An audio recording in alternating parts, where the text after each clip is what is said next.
আচ্ছা, আপনাদের ম্যানেজার জানে না, প্রক্টর স্যার জানে না, অ্যাসিস্ট্যান্ট প্রক্টর স্যার জানে, আপনি জানেন না। আচ্ছা, আপনি এই যে জানেন না আর কি।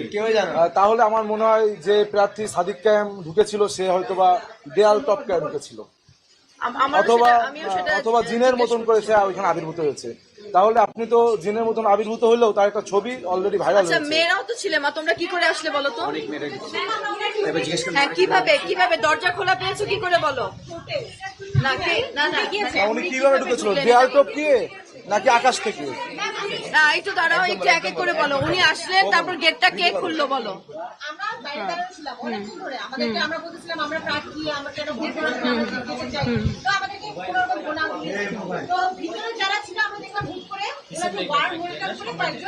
কে আইডেন্টিফাই করতে পারবে এই মুহূর্তে?